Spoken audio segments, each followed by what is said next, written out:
Hello, everybody. Welcome to episode 3 of the Avid Discussers podcast. I'm your host, Joshua Ray, per usual, and I'm joined, per usual, by our good friend and co-host, Ty Party. Ty, how are you doing? Great as always. How about yourself? I'm doing good. But there's something I'm not really happy about, and let me get it off here quickly. So, if there's one thing I hate, it's leaf blowers. Those things where there's a guy who carries this big. What do they look like? They're like this big machine thing. It's like a, and then you turn it on, and it just goes, and it's used to like blow leaves around, like from the sidewalk and everything.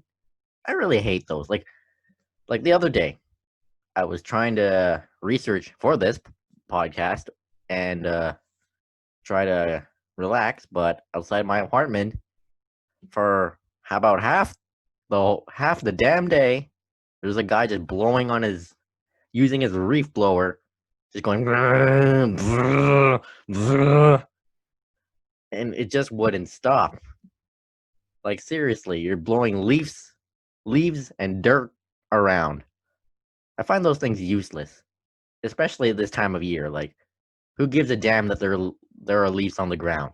It's it's about to be summer. Wait till fall to use that. Actually, when fall comes, use a rake.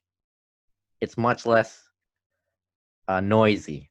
Like, we're trying to relax here, and it's sometimes I hear that thing early in the morning when I'm trying to sleep. Like, oh my god.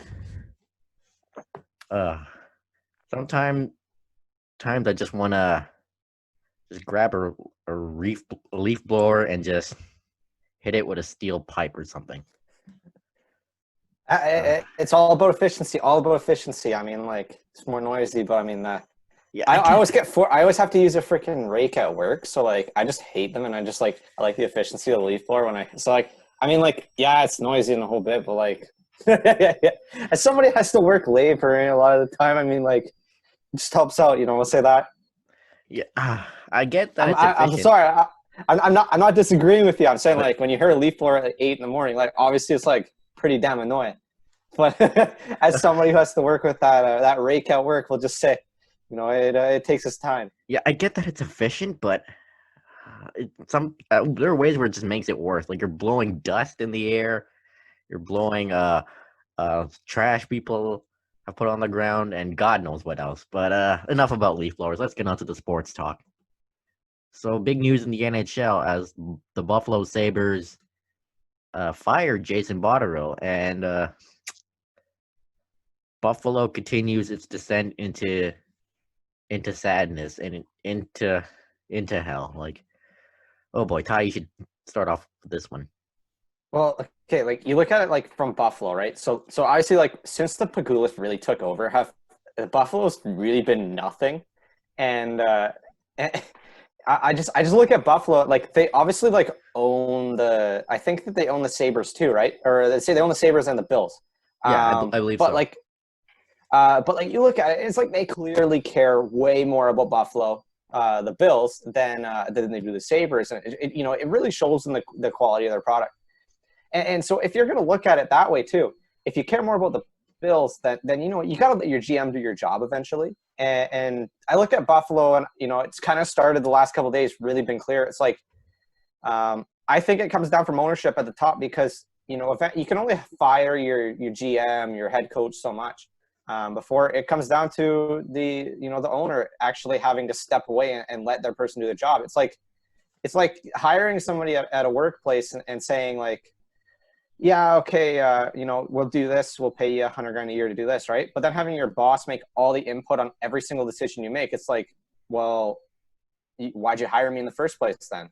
Like, obviously, like the owner has to have his say in certain decisions, but what's the track record of meddling GMs like a Jerry Jones or one of these guys that they can't get their nose out of it?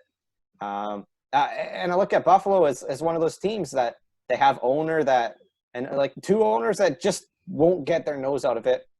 And from that statement they put out, I'm pretty sure that really just says, Yeah, Botterill was he wasn't a yes man, and we didn't like that.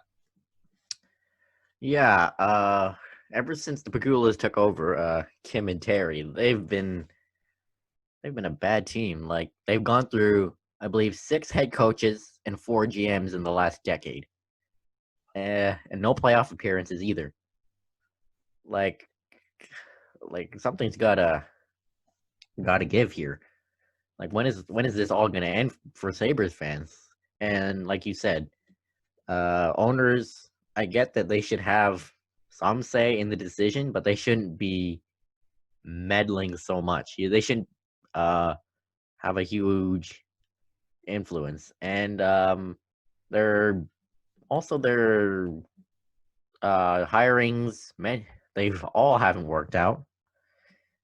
And I just really Sabres, my Like God. eventually too, it's like, why would you hire a guy that has, he's been with the organization, but you're hiring a guy with like zero management experience, zero front office really experience. If you look at it that way, and then you're saying, oh yeah, we've known him, we've worked with him for a while, but it's like, again, looking at it this way, it's like eventually it's not a culture problem. It's and credit to it is when you got to fix a problem, like I really think it's going to start from the ownership, because everything that they've done, from how they wanted to rebuild, and everything in aspects from everything, basically, I would say it goes back to their owners, because you can see, like, eventually it's just them making the decision, and it's not the general manager actually getting to do his job. And this is what I always worry about with the Canucks too. Is I always worry that the GM isn't allowed to do what he wants, because you have the owner making sure that something gets happened. And I look back at it too. They have pieces there. It's just, you look at their team, and they don't have some of the pieces are there, like Eichel and Dahlin, but like the surrounding talent too is, did they get pushed into the league too early? Like, was their development not good enough, or what's happening? It's really just a mess in Buffalo, and I really think until the owners fix it, until the owners sell the team, it's not getting fixed. And found this out yesterday that there was I think it was a PR person. They fired him, but they brought him back in because they fired him by accident. So that pretty much sums up what's going on in Buffalo. Do the owners even have a clue anymore, or do they even care? Like, honestly, they should sell the team to someone who actually gives a damn. Also, it's like who is it? Like Jeff Skinner. There's no way you could see Jeff Skinner's deal ever ending in a plus value, from a plus value standpoint, for how much you sign him. He's year one out of like 8 or 9 years or whatever it is, right? And he was terrible this season. Oh yeah, Like that's just an atrocious contract. That is going to. I legitimately think that could possibly take 2 first-round picks to get rid of, because unless he retires, you're screwed. Yeah, that contract, I didn't think it was going to age well. It hasn't aged well. Possibly worse than Brent Seabrook. Yeah, probably could be one. And people saying, I don't think the rebuild worked. And would you even consider it much of a rebuild to begin with? Because they were all over the place. Like you mentioned, some players, maybe they were brought into the league too early. They've whiffed on a few draft picks. In 2016, Alex Nylander, they traded him away. But like if you think the Canucks have it rough,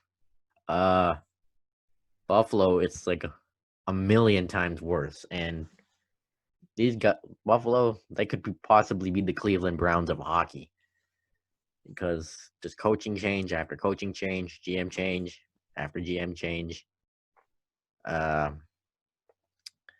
The on ice product is terrible. It's not improving, and it all comes down to the owners. Sort of like the Browns, but actually more like the New York Knicks. The Sabres are Yeah. the Knicks of hockey. I go more Knicks almost because, but also it's like they have so many pieces in place. But I also look at it too is that um, you've got your all your development core and it's a whole bit, right? If you put a guy in like a year earlier, it's like it's as much as it's a confidence as anything really in hockey. And I know that's going to sound cliche almost, but if that's why I'm not as worried about Ulevi as much as I am, because it's as much a confidence thing, just knowing that your game, you're really confident with your game, and then translating that to the NHL level.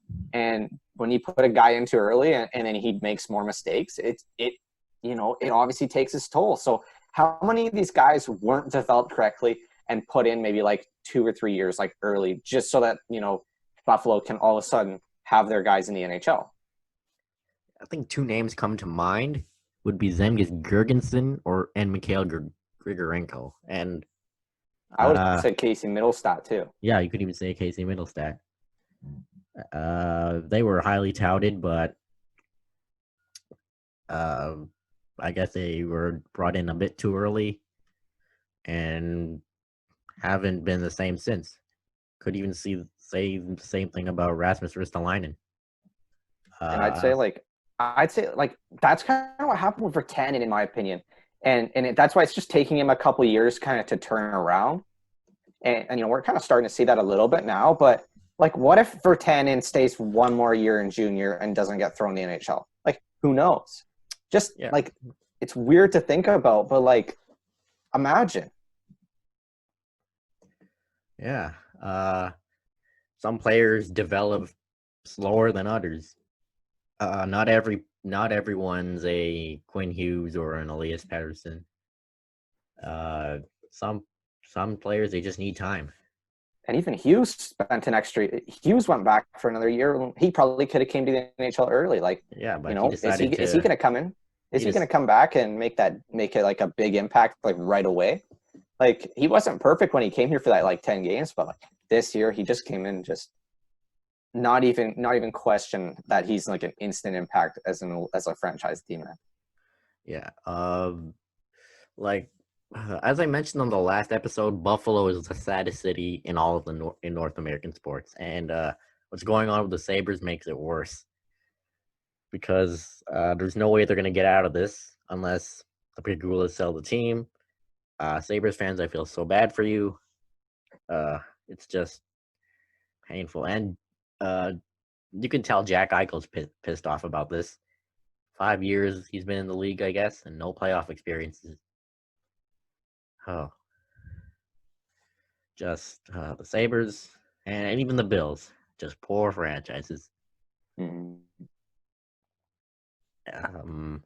All right, let's move on to the rest of the top seeds for the NHL playoffs with the Western Conference. Ty, you could done more research on this. Take it away. Fine. To start with Vegas then. Yeah, whatever you want. All right. So with Vegas, we've kind of got a team that a very strong top six and a couple of really good defensive pieces with Shea Theodore. That you look at their team, and this year they were ninth in expected, or was it? No, they were first in expected goals for per 60. So realistically, they should have scored at like a really high elite rate. Yet they only ranked 13th in goals for. And I look at it as that this team they were so unlucky in their scoring that I think that Vegas should have really, and people were saying like Vegas dropped off at the start of the year. No, it actually, I attribute a lot of it to that they were just so unlucky. Their goaltending and their shooting percentage really were a factor in this team not finishing way higher than they should have. Because you look at their underlying numbers, like so their expected goals against was ninth in the league at 2.2, but because of their terrible goaltending with Marc-Andre Fleury, They were, 18th in goals against, and their penalty kill was a mess too. But you look at their even strength wins per replacement for defense, they were 10th. So, and then also their play from a play driving standpoint, they were probably the best all around team in the league, first in expected goals for and first in shot share with their Corsi. I really look at this team as a legit contender, but what it comes down to is that their goaltending just kind of isn't what a contending team would have. And I know that's going to seem odd to say because Fleury normally, he's always been like a pretty good goaltender for most of his years, but obviously this year he really wasn't there. So that would be my hesitation with them. But their top six is just as good as anybody in the league. So it's really going to be a question of, is Vegas going to, and I almost look at Vegas as like a better version of Montreal, that like they have all the really good underlying numbers, except, there's been like little factors like their finishing talent wasn't there. And whether you want to attribute that to legitimate finishing talent scoring wise, or, unlucky in terms of whatever goaltending they face, or just unlucky with goals going in general, whatever attributes to that. And then obviously their goaltending. So those are going to be the two big factors of Vegas for me going into the playoffs, I think. Yeah, they've got a great top six. Fleury hasn't been as good in years past, but I think they've really picked it up midway point of the season.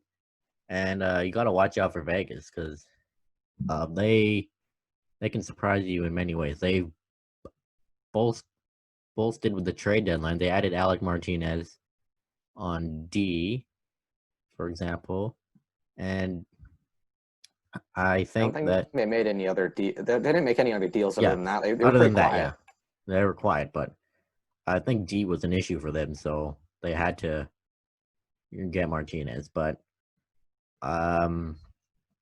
like that top six is gonna get a boost when Mark Stone comes back. One of my favorite players. I think he's one of the best two-way wingers in the league, and you can put him with Stastny and Marchessault, or on the second line with Carlson and Pacioretty. But either way, just be careful of Vegas and don't take them lightly. I also see like you get Alex Tuck back on that third line. That's going to cause some problems, and the fourth line's they're not going to be good statistically, but a guy like Reeves is pretty important in the playoffs, in my opinion. Just to have like one guy that can go out there and just rough things up. Oh yeah, they signed Reeves to a 2-year extension a day or two ago, and he's that type of guy you want in the playoffs. That agitator, someone who can get under the skin of opponents, and someone who can contribute offensively. So it's good that they got him locked up. And I mean, only having like one of those guys is good, but like you don't want the whole bottom six to be like that, obviously. But like I think he's a pretty important guy to the success of their team. Oh yeah, definitely. What about the Dallas Stars? What do you think of them? Dallas, you've kind of got a team that very elite defensive team. So they were fourth in even strength wins per replacement, second in goals against, and then sixth in expected goals against, and third in saves above expected. So they had everything from their forwards to their defense to their goaltending was among the elite. The only thing that they really weren't perfect with was their PK. Their goaltending wasn't very good on it, and they were an average team when you look at it that way too. When it comes down to it, Dallas for me is they didn't score at a higher rate. And again, we look at that as do we want to attribute that to their shooting percentage not being as high or their finishing talent or unlucky? Because they did finish the last in the entire league in shooting percentage above expected. So again, that compares their goals to their expected goals for and estimates how many goals they should have scored versus how many they actually did. So they were 13th in expected goals for, so an above average in that aspect. But they were 30th in the league in goals for per 60. So they really couldn't finish at all. And I think one of the big reasons with Dallas that they finished as high as they did was obviously their defense was so elite that they actually had a really good power play. They were 13th in the league, above average there. And I look at their play from a play driving standpoint. Their defense was obviously really good, and so that's why they had a really high expected goals. But when I look at them too, is their Corsi, so their shooting percentage, their Corsi wasn't very high, so the shot share was low. And again, I attribute that to they're playing in their own end, but they're so good at limiting high quality chances that they're not going to allow a high expected goals from that aspect too.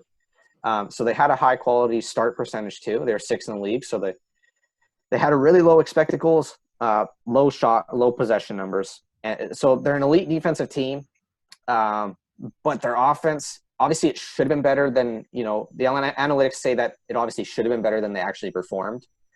But how much do we want to put into that too? Because the last couple of seasons, we've really seen Dallas as this defensive team that they're going to win. They're going to win 2-1, and they're going to grind it out and play slow style of hockey.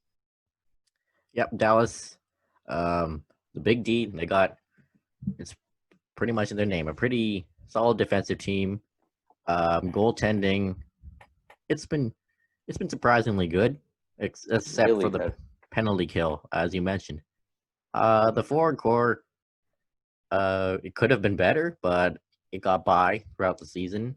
They got Jamie Benn and Tyler Seguin, who are still a really good duo. They even got some vets, Corey Perry, Joe Pavelski, 2 guys past their prime, but effective on a team like this. And their depth, it's pretty good. I think this team should be another dangerous one in the playoffs. And due to their defense, they got the depth and the goaltending. But again, their penalty kill, it's been a weakness. And this is a team that does win close games. So they can be frustrating to play against. And I look at it, I say their forward core, they probably got 5 first line players probably, or, looking at the numbers of it. And I'm using game score, which is Dom's on theathletic.com. So you've got Ben, Sagan, Pavelski, and Radulov. And you get Radulov back to the playoffs. He was hurt near the end of the season.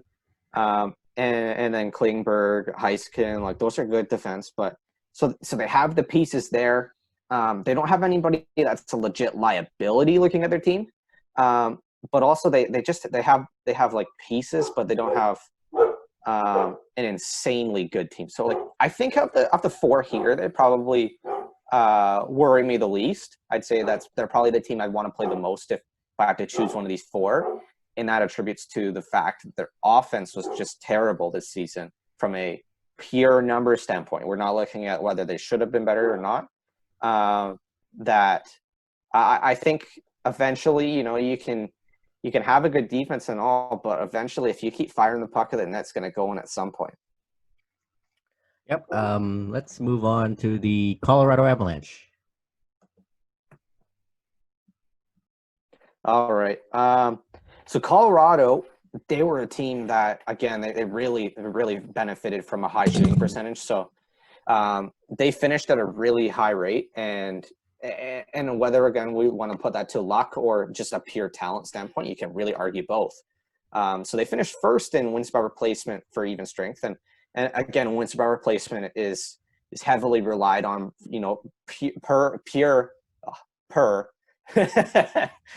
per goal scored. So again, a goal being scored can be pure luck, or it can be who you're playing on goal, who's your goalie. There's so many factors with goals being scored that you can look at it, but again, you can't look at it entirely that way, because again, the same team that has such an elite top 6, they were 18th on the power play. They were first in goals for, but again, when we look at their expected goals for, they were 18th. So I look at their offense as something that they really benefit from a high shooting percentage. But also looking at their defense, they were really good on defense. And nobody's going to give them enough credit. They're 5th in wins replacement for defense, fourth in goals against, and sixth in expected goals against. And what not many people are talking about is they had really good goaltending this year. They were seventh in saves above expected. And from a play during standpoint, you're top 10 in all around. Eighth in expected goals for, fifth in Corsi, and seventh in your quality starts. So realistically, I see Colorado as a legit contender. Probably the team I don't want to play them out of any of these teams. They've got speed, they can play physical, and they're just deeper than pretty much any team I probably see in the West, at least, for sure. Oh yeah, Colorado. They're a fun team to watch. They're a deep team on offense and defense. They've also had their share of injuries too. Kadri's hurt, Burakovsky's been hurt, Nathan McKinnon's been hurt, and Mikko Rantanen's been hurt. But all goes well, and when the games do begin and they're all healthy, watch out for this team. This team is fast. They can kill you on the power play. If your defenders get caught flat-footed, good luck against Nathan McKinnon. But I have to agree that this team is a legit contender. They got the depth on offense and defense. Sam Girard, pretty underrated defenseman in my opinion. You got Cale Makar, who one of the best young defensemen in the league and is a potential Norris Trophy winner. And I guess the only concern for them would be goaltending, because in net they've got Philip Grubauer, and he was hurt before the season ended. In goal they have this guy named Pavel Francois and Michael Hutchinson. Can their goaltending step up in the playoffs? Because if they can't, that could hurt them.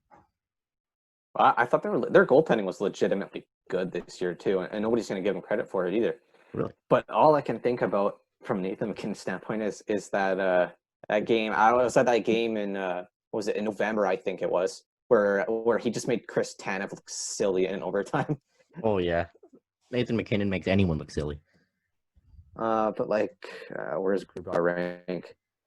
I don't even see where he ranks. So I mean, as a team, they were a good duo, but Grubauer was actually terrible. Now that I look at it, yeah, I don't know why. That's what I was talking about. Wow, They got good as a team. His concerns. As a team, he's like in a he's so. If I'm looking at it from a goals saved above expected standpoint, he was 26, so low end starter. I think Francois was way better. But they're gonna go to him in the playoffs, or are you gonna go to Grubauer, who's played enough games in the playoffs already? You probably have to go with the guy who played more games. You never know what happens in this playoffs. Like last year, Mike Smith was pretty bad during the regular season, but for whatever reason turned it up in the playoffs, even though the Flames still lost. So you never know in these playoffs. But exactly. I like Colorado. I do have a soft spot for them. They're fast. They got a good offensive core and good defensive core. They're a team to fear in I'll say that playoffs. 100%. Yep. But I mean, I probably, you want to go to St. Louis now, or you got let's go with to talk about? Defending Stanley Cup champions, the St. Louis Blues. So when I look at St. Louis's, the big loss for them was Tarasenko for most of the season, and that he was kind of their main goal scorer in every aspect. So when we look at St. Louis, I'd still say they're a low end contender looking at their numbers, but a lot of that attributes to the success they had this year. Goes down to they had really good goaltending, above average defense, and such a very insanely good power play. They were fourth in the league.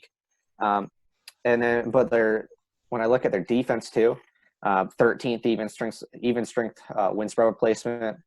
They had 8th ranked penalty kill, 3rd in goals against, and 9th in expected goals against. Their goaltending was really good this year from a defensive standpoint.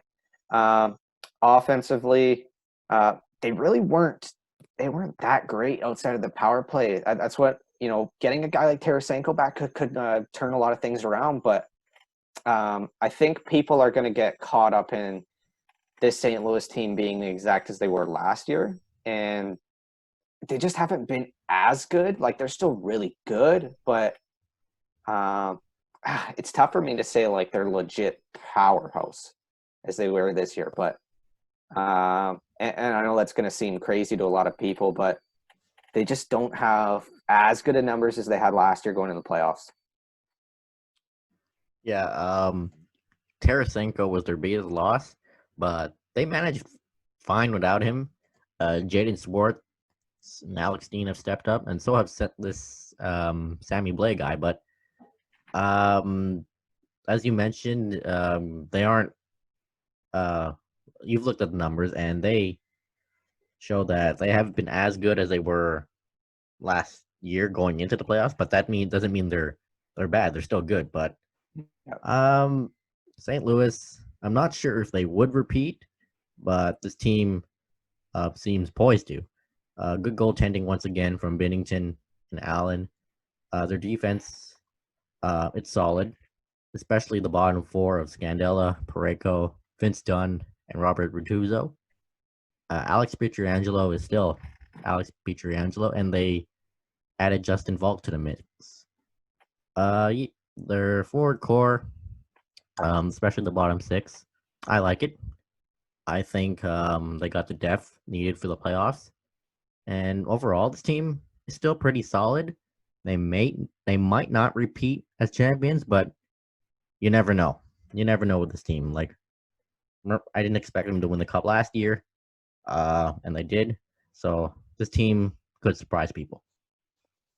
Well, I think of them as like they weren't crazily lucky, but like when you go from like a team that's like 24th in expected goals for, and then all of a sudden they finish with like league average like offensive numbers, like they benefited a lot from their shooting percentage obviously being a little higher than it probably should have been, and also obviously their very efficient power play and goaltending. So like they're like three little key aspects of what I see why they had success, but also it's continuing to have that success and play at that rate. So like, is getting Tarasenko going to offset all that stuff that I'm worried about? Could totally happen, but they don't seem like they're a legit powerhouse as they were last year. Yeah, I have to agree with that, but you never know once again. Anyway, For sure. Let's move on to some baseball for a little bit. And the MLB and the MLB Players Association, they came to a deal yesterday, and this was surprising because it looked like they were far apart in talks, but now it looks like they have come to a deal, and there's a chance we might see some baseball before the end of the year.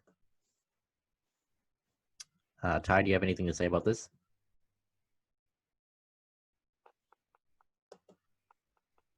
See, I'll say that. But also, like, I just think, like, it's also, I don't see this plan being like a success, because you're going to have, all it takes is one guy. And I keep telling people that it takes one guy. Doesn't matter if it's the sound technician guy that's around the players, but it takes one guy that has it for it to blow up. And you're putting it in, I'm assuming it's going to be in Arizona and Florida, right?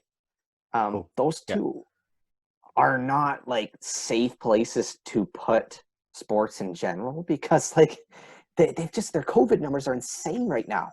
Like, I don't see how you can hope that this is going to be a success. Like, that's also like why I look at, like, for the NHL to succeed, you have to put it in Canada. And like, don't get me wrong, like, I want to see it succeed, but I'm more looking at, like, I don't want to see a player die. Like, what are you going to do if that happens? Like, there's no protocol or safety hazard that you can abide by. Like, if somebody dies, like, there's nothing you can do about it. And that's just crazy to think, like, that. I want to see baseball back, but I'm just more worried about putting it in Arizona and Florida than I am about actually wanting to enjoy baseball being back. Yep, and the proposal also reportedly included an expansion of the playoffs from 10 teams to 16 teams, which has been polarizing. I have nothing. There's nothing wrong with the current MLB playoff format. I like the whole wild card thing, and all that, but you know the old saying, "If it ain't broke, don't fix it." That's my thoughts on that. But let's move on to some big news. So, some NHL players from the Tampa Bay Lightning and Maple Leafs forward Auston Matthews have tested positive for COVID-19, and it looks like this isn't just the NHL. Across players in multiple American sports leagues have tested positive. It looks like some members of the Philadelphia Phillies have tested positive. Oh, and someone from the Toronto Blue Jays in their Florida spring training facility has felt symptoms. Florida. Yep, Florida again. And um, from the beginning, Here's the problem with the NHL's phase 2 is they're allowing players to literally do whatever they want. If I'm correct, like obviously correct me if I'm wrong, but their phase 2 they're allowed to go into the almost public areas. I think that they aren't even bubbled. And so how do you expect that the NHL is going to,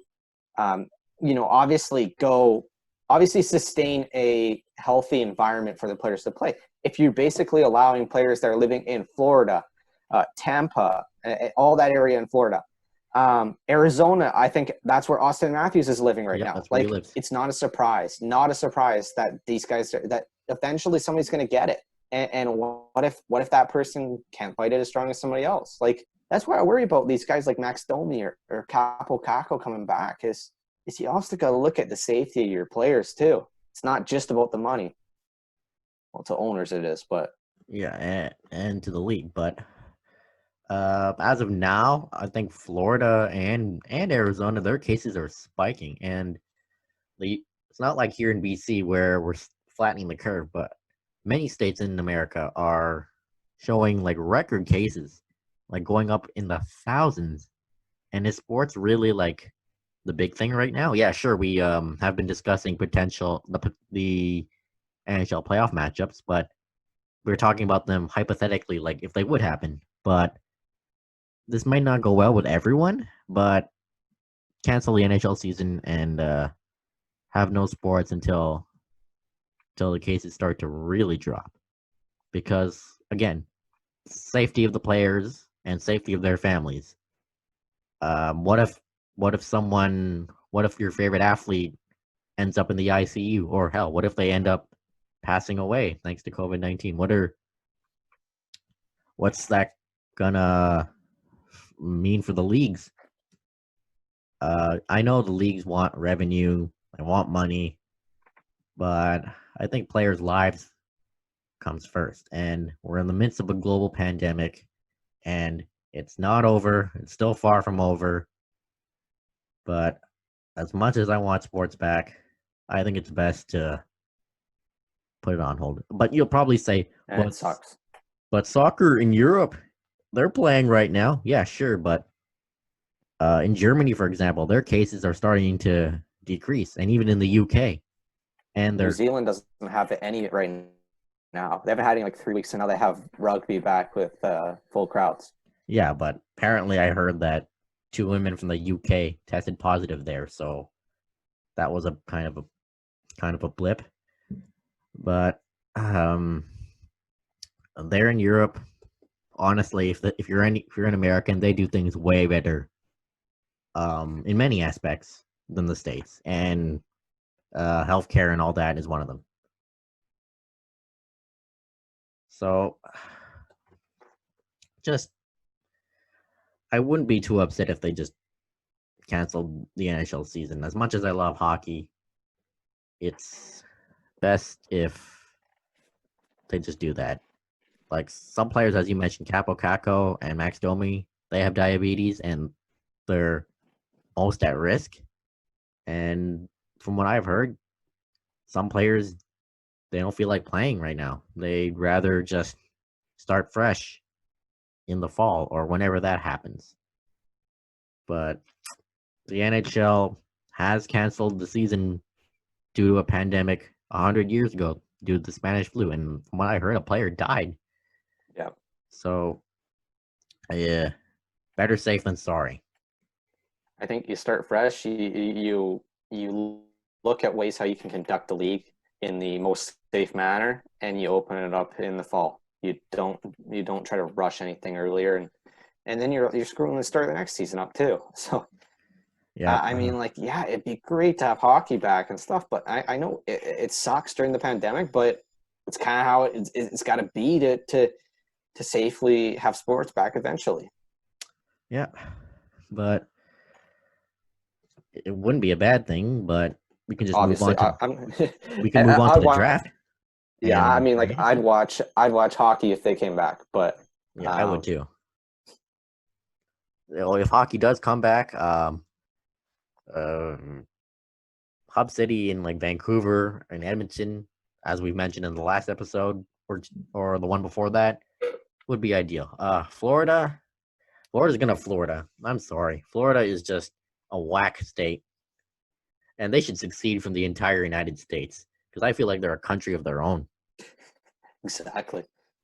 All right, let's move on to something a little more serious. So Dan Carcillo came out on Twitter yesterday for he revealed some horrible things that went down in junior.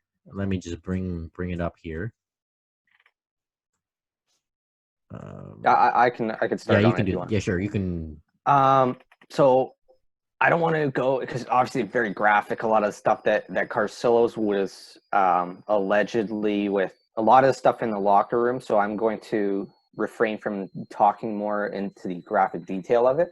I think I can talk about Garrett Taylor, who is the other person in the lawsuit against Junior. I think I don't know if it's is it I don't know what association they're going against. It's the I think it's a Sarnia Sting.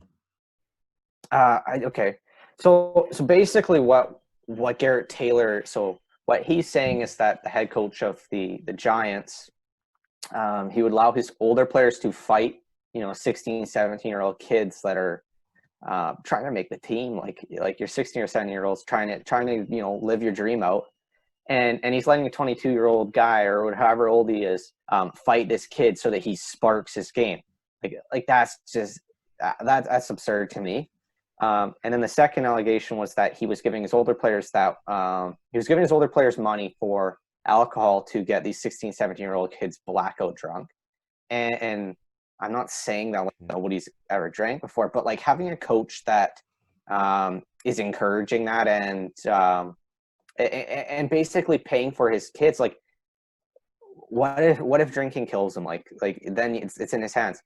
And again, like as a coach, you have to keep a professional manner towards that stuff. And really, if you're hearing these allegations, like whether they're true or not, you can't defend him for that.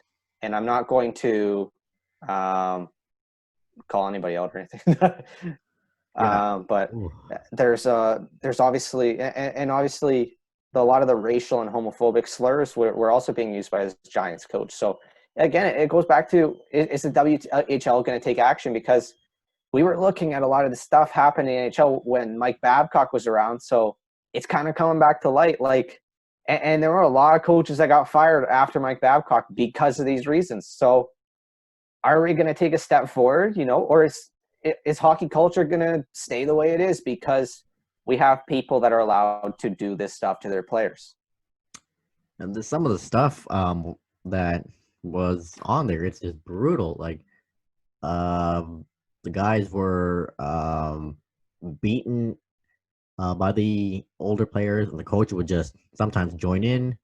They would do these just gross stuff at house parties.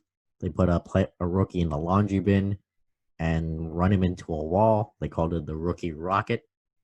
And we have already mentioned the racist, the sexist, and homophobic slurs.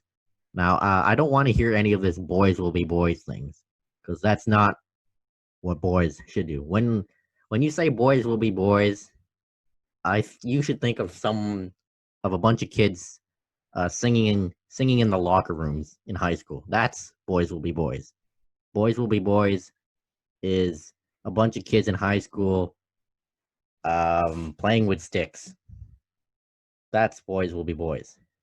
But all this stuff, this is insane. Like, if this is part of hockey culture, I'm glad I never played junior hockey because I've always wanted to, but I don't think I would have survived this. I probably would have.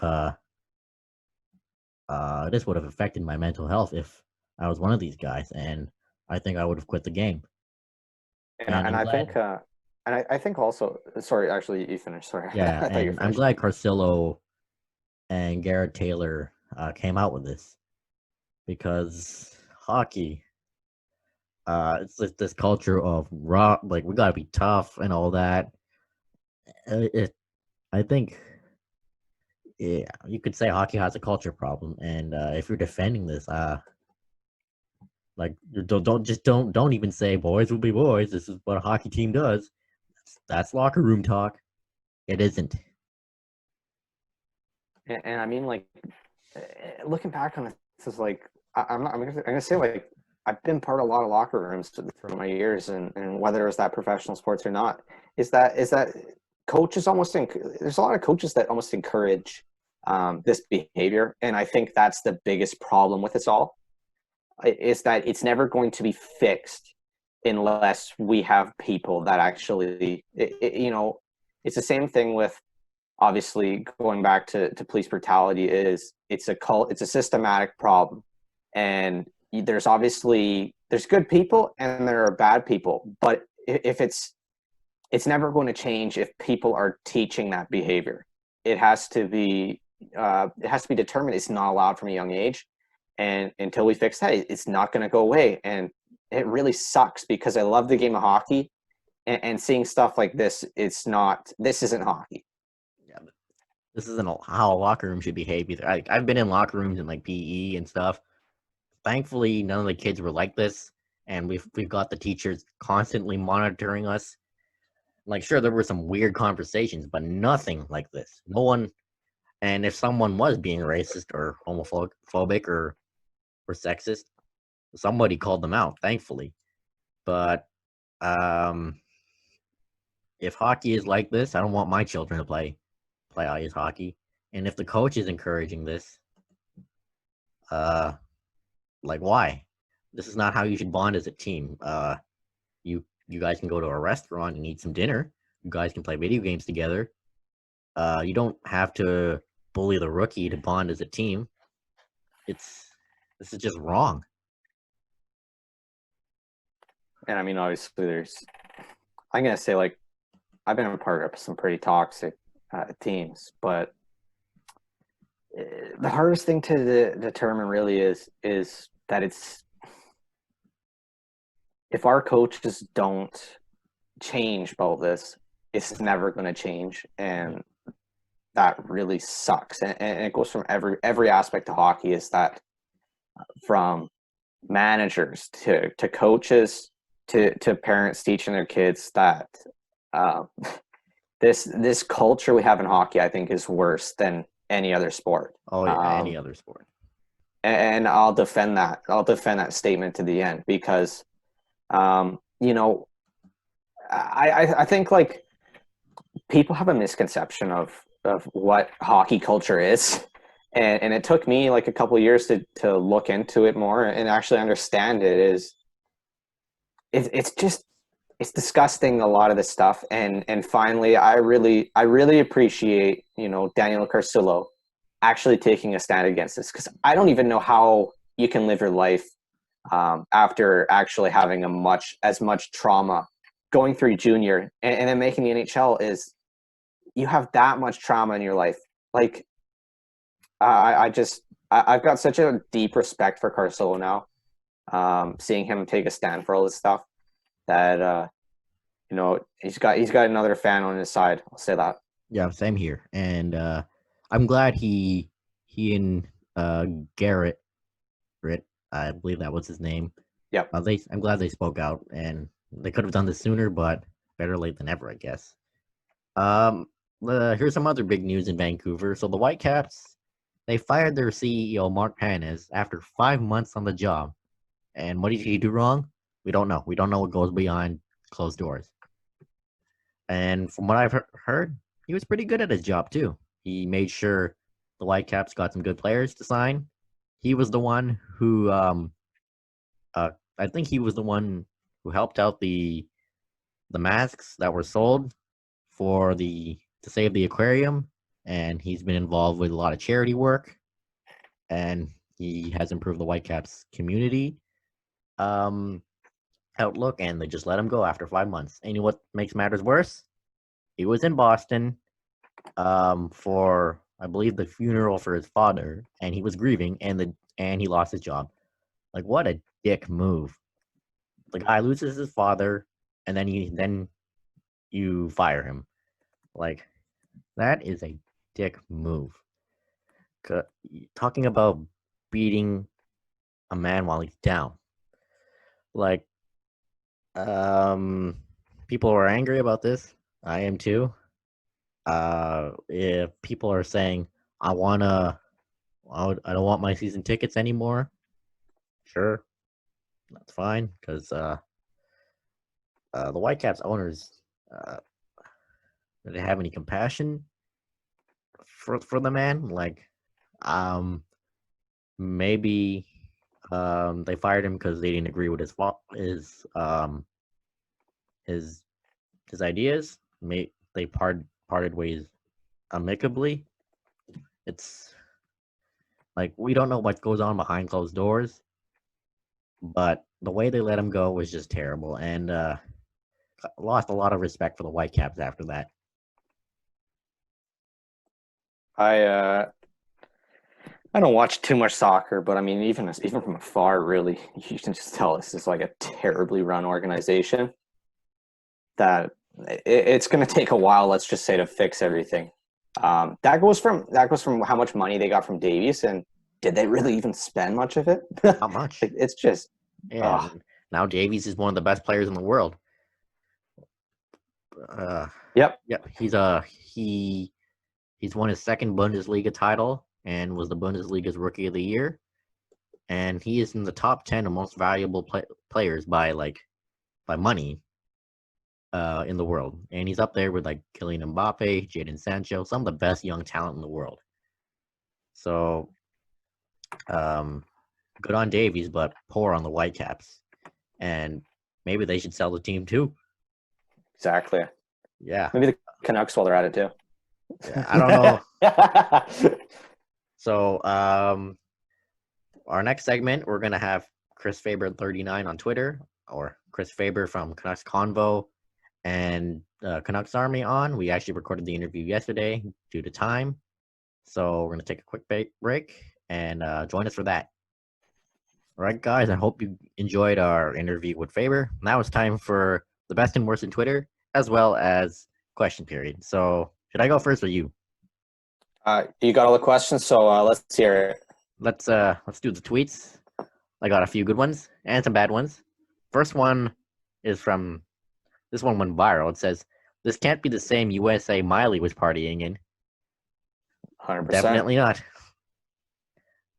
Here's some soccer ones because Premier League was back.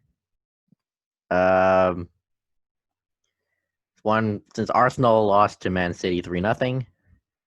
The swole Doge meme, that is like one of my favorite memes all year.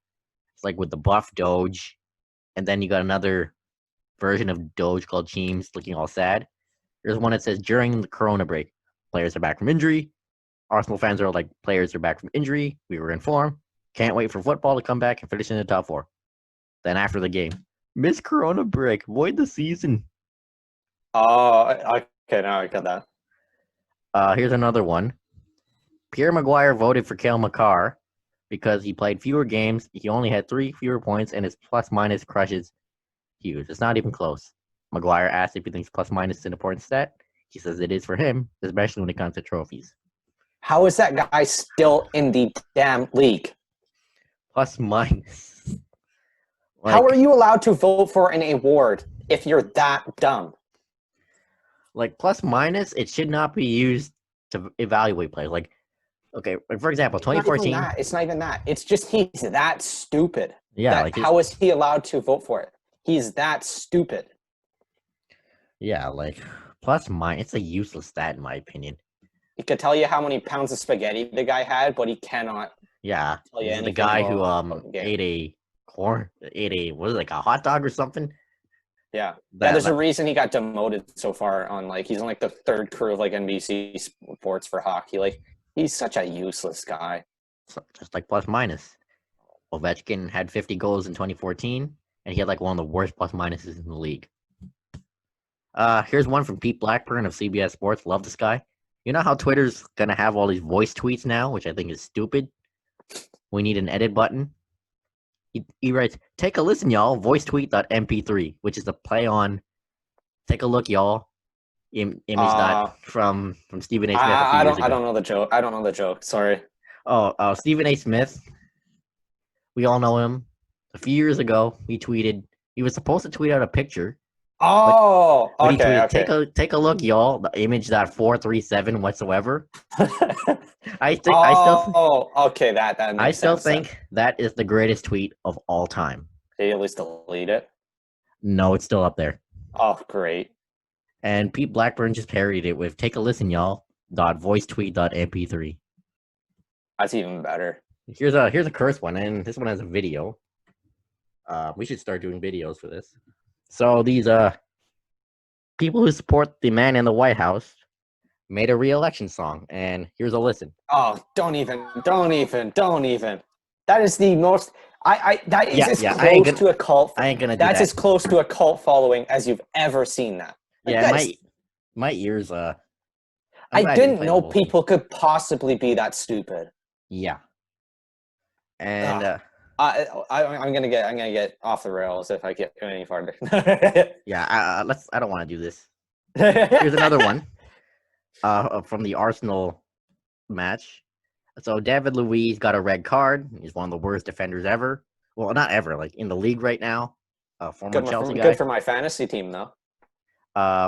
Someone put like a news edit, like breaking news. Brighton to appeal Luiz red. He had the walk of shame too, and he did it really slow. Yeah, and I found this funny because Brighton wants to appeal the red, and like imagine they do because David Luiz is so bad they can go through him easily. Here's another one. Why is it? Why are they going to appeal it then? It's just a joke. Oh, so they basically don't want to appeal it. Well, how's he starting then? No, they want to appeal the red so he can play. So they can easily get past. Why would they? Why is he even like you say so bad? Like why is he starting? I have no idea. They can just like buy him out and just buy somebody else because they got all the money in the world.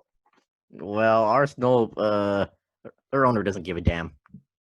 So he's a loser. Yeah, Stan Kroenke. Here's another one. You know that scene from like Looney Tunes where Bugs Bunny and Daffy Duck are all like, "It's duck season." No, it's rabbit season. Yeah. It's duck season. It's rabbit season. Someone put an edit over that saying, "It's COVID season." No, it's riot season. COVID season. Riot season. Okay. It's great. Here's 2 for 1. You know, last week I shared one that's had like a high-speed rail map of the U.S. Someone said, imagine having this train map, and it's all over the world. And people are kind of pissed because the geography is kind of messed up. And Vanessa Jang, who I recommend you guys follow if you're on Canucks Twitter, says, and we still can't get a Vancouver to high-speed train because on the map, it shows no train from Vancouver to Seattle. Yeah, that was the stupidest part of it, I think. It's that was the worst part of it. Let's want to go to Seattle by train? Sure. You have to go by Calgary, Edmonton, Toronto, Ottawa, Montreal, Buffalo. Transfer. That made no sense. Like how many people take the train down? You drive to the border, you take that train down to Seattle. You're right in front of the Mariners Stadium, the whole bit. Like, and the Seahawks Stadium too. Like, why would you not have that go from Vancouver? Yeah, like what? Like this person doesn't know anything about geography unfortunately. And my last one is from Best Mode. Actually, Fucking love that guy. he quote, there's a vintage Canucks account saying 6-year-old Doug Bauer is the first person to skate on the newly built Pacific Coliseum in Vancouver in 1968. Construction cost $6 million. What a great picture. And we will forgive the little guy for wearing a Leafs jersey. And I believe he was wearing the number 6 jersey. And he was a 6-year-old kid in a building that cost $6 million to build. And then he says, finally, the definitive evidence that we've been looking for as why this team is cursed. Exactly. All right, I'm gonna find this Doug Bauer guy and do something with him. That's the only reason. Yeah, that's a big reason. And my final one is from Mike K Mode. So Thomas Drance went on the radio and saying, like, from 2016, that whole offseason was a big yikes. It's probably the worst offseason. I know the context of when that tweet was like sent. So we got some stories in the back alley. Yeah, and he says back when Thomas Drance was willing to say how it is, the good old days, then Drance replies with saying, the audio was from ... yesterday. Whoops. He took the L there, let's just say. Yeah. Like I love Mike, absolute beauty, but he took the L there. He even admitted it though. Yeah. Well, at least he admitted it. Anyway. Okay, that's the thing. Like people, like if you admit your L, like you take the L, it's just like you don't lose anything. Whatever. He admitted he has L. Like whatever. He's probably taking more W's than half the Canucks Twitter. Anyway, Ty, do you have any tweets to share? I couldn't find much, other than maybe half of that Ben Hutton thread I was stuck in yesterday. Oh. Okay. I mean, like we could rant on that, but I mean, just like here's the thing. It's context. I don't think that Ben Hutton was better than Tyler Myers before. It's context of I'd rather have Ben Hutton signed for 2 years at 4.5 than have Myers at 6.5 because, or whatever is at 6. I'm not going to, but like, here's the thing. It's a context. I'd rather have, because then you can walk away from Hutton as you're contending when it opens. Myers is stuck in the bottom pair for another 3 or 4 years on your bottom pair when you're contending. So realistically, I'd rather have Hutton signed for that. It's not about Hutton's better than Myers or any of that. But again, Hutton was better than Myers this year, so we can talk about that too. We'll save that for the next episode. Let's get on to some questions, and we got a few. Let me just bring it up. Let's see. Andy at Andy Per 16 asks, thoughts on Burger King? Terrible food. Good one. It's not bad. Terrible. But it's not good either. It's just terrible. It's their fries aren't even made from potatoes. Like it's terrible. Well, that's your opinion. I think it's all right, but it's not good. It's not horrible either. What's the word? Mediocre. Yeah, that's the word. There we go. Mediocre. There we go. Okay.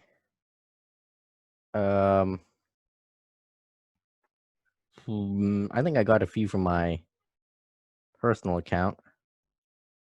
Andy also asked, how did you get into hockey? What is your first memory? Questions for both of us. You want to go first or you want me to? You can go first. So, I mean, like growing up, I got a pretty big sports family. I'll just say that. So, my dad played hockey, football a whole bit. My brother's hockey, basketball, soccer. So, big sports family already. And so I think around grade 1 or 2, I started playing hockey. And I think it was around the time. And the funny part was my brother was the one that was more into hockey for me. And so he had this calendar, I guess, that old Shoppers Drug Mart calendar for the Canucks. And so he'd talk about who they're playing every single night. And so that kind of pushed me over to hockey a little bit. And now I'm just absolute super fan, I'll just say. I played hockey for 12 years and, I missed the game. I want to get back into it. I'll say that. All right, mine, I think I've told this story before, but if you haven't, if we haven't heard it, then strap in. So unlike other people, I did not grow up in a sports family. My parents grew up in the Philippines, and the only sports they've ever watched was Manny Pacquiao boxing. And guy's a legend. Us Filipinos, we get hyped up for him. But when it comes to like hockey, soccer, football, and all the other sports, my parents didn't really care for it. Even though we live in Canada, Vancouver, they never got the hockey craze. And back in 2011, my mom was wondering why the news wouldn't shut up about the Canucks, even though they were in the finals.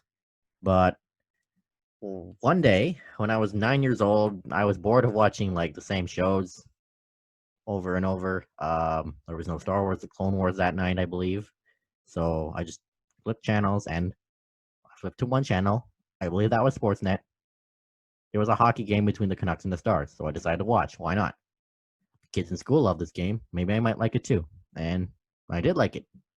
Even though I went to bed early, I found out the Canucks beat the Stars 4-2 or 5-2. So yeah, flipping channels and just stumbling upon a hockey game made me love hockey. I wish I could play it, but my skating isn't really that good.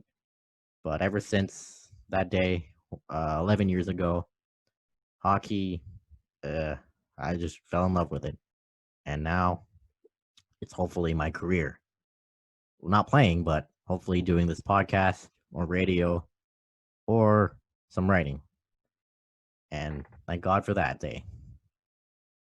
You can be it doesn't matter about skating. You could be like a ball hockey player, like other Canucks Twitter experts, right? Oh, yeah. Canucks Twitter experts that play ball hockey.